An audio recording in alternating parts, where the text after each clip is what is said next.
BCCI ने जब से अपना सेंट्रल कॉन्ट्रैक्ट अनाउंस किया है तब से सोशल मीडिया के ऊपर मुख्तलिफ रिएक्शंस आ रहे हैं, क्योंकि दो बड़े नाम ईशान किशन और श्रेयस अय्यर को एनुअल सेंट्रल कॉन्ट्रैक्ट से ड्रॉप कर दिया गया है और कुलदीप यादव को बी कैटेगरी और हार्दिक पांड्या को ए कैटेगरी में शामिल किया गया है।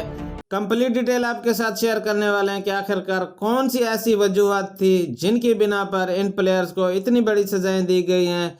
जुड़े रहिए हमारे साथ इस वीडियो में। बीसीसीआई ने जब से एनुअल सेंट्रल कॉन्ट्रैक्ट अनाउंस किया है तब से सोशल मीडिया के ऊपर मुख्तलिफ रिएक्शंस आ रहे हैं। इरफान पठान ने कहा कि बीसीसीआई के डिफरेंट प्लेयर्स के लिए डिफरेंट रूल्स हैं और रवि शास्त्री ने ईशान किशन और श्रेयस अय्यर को टैग करते हुए कहा कि मुझे उम्मीद है कि आप अपनी परफॉर्मेंसेस को दिखाते हुए ज़रूर वापस आएंगे। सोशल मीडिया के ऊपर और भी बहुत से रिएक्शंस आ रहे हैं, खासतौर पर ईशान किशन और श्रेयस अय्यर को ड्रॉप करने की वजह से, क्योंकि कहीं ना कहीं ये दोनों प्लेयर्स आईपीएल खेलने की तैयारी में मसरूफ थे। अगर बात की जाए बीसीसीआई की, तो बीसीसीआई ने पहले से ही प्लानिंग की हुई थी इन दोनों प्लेयर्स को ड्रॉप करने की, क्योंकि कुछ दिन पहले रोहित शर्मा ने जो प्रेस कॉन्फ्रेंस की थी उसमें वाज़ेह तौर पर रोहित शर्मा ने क्या कहा था, आइए आपको सुनाते हैं। ये सबसे टफ फॉर्मेट है और ये टफ फॉर्मेट में अगर आपको सक्सेस चाहिए, आपको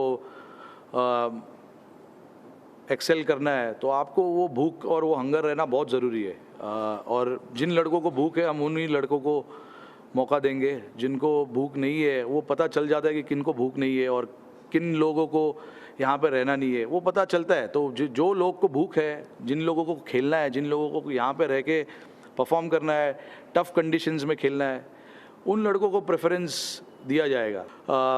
मौके बहुत कम मिलते हैं, अगर आप वो मौके को यूटिलाइज़ नहीं करोगे तो मौका चला जाता है। ये नॉर्मल चीज़ है, ये क्रिकेट में होता रहता है। जी तो रोहित शर्मा ने वाज़ेह तौर पर अपनी प्रेस कॉन्फ्रेंस में कहा कि हमें उन प्लेयर्स की ज़रूरत है जिनको खेलने की भूख हो। जब बीसीसीआई ने ईशान किशन को कहा कि आप टीम को ज्वाइन करें, लेकिन ईशान किशन की जानिब से कहा गया कि मैं मेंटली तौर पे फिट नहीं हूँ। और अगर बात की जाए श्रेयस अय्यर की, तो श्रेयस अय्यर को एक मैच ना खेलने की वजह से इतनी बड़ी सजा दी गई है, क्योंकि बीसीसीआई की जानिब से बार बार इन दोनों प्लेयर्स को कहा गया कि आप टीम को ज्वाइन करें, लेकिन इन दोनों प्लेयर्स ने साफ इनकार कर दिया। दोस्तों, बीसीसीआई की जानिब से इन दोनों प्लेयर्स को कहा गया कि अगर आप इंटरनेशनल क्रिकेट के लिए फिट नहीं हैं तो आप एनसीए या रणजी ट्रॉफी में खेलते हुए नजर आए।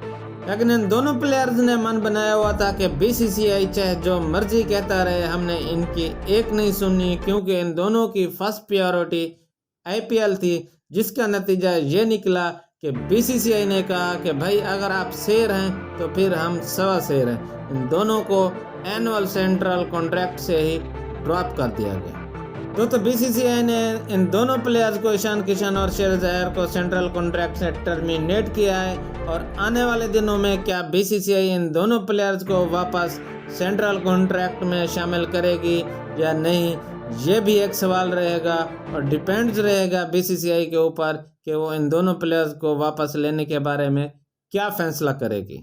और दूसरी जानिब अगर बात की जाए हार्दिक पांड्या की, तो पांड्या 6 माह से इंजर्ड हैं और वो कोई भी क्रिकेट नहीं खेल रहे और उनको सेंट्रल कॉन्ट्रैक्ट की ए कैटेगरी में शामिल किया गया है। और अगर बात की जाए कुलदीप यादव की, तो कुलदीप यादव तीनों फॉर्मेट में खेल रहे हैं और तीनों फॉर्मेट में ही अच्छा परफॉर्म कर रहे हैं, लेकिन उनको सेंट्रल कॉन्ट्रैक्ट की बी कैटेगरी में शामिल किया गया है।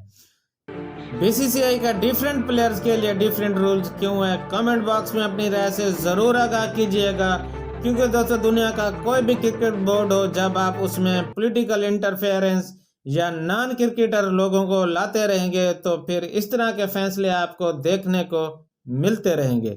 अगर आप खेलों के हवाले से दिलचस्पी रखते हैं तो प्लीज़ हमारे चैनल को सब्सक्राइब करें, क्योंकि खेलों के हवाले से ताज़ा तरीन अपडेट्स आपको इस चैनल के ऊपर मिलती रहेंगी। So keep watching and stay with us.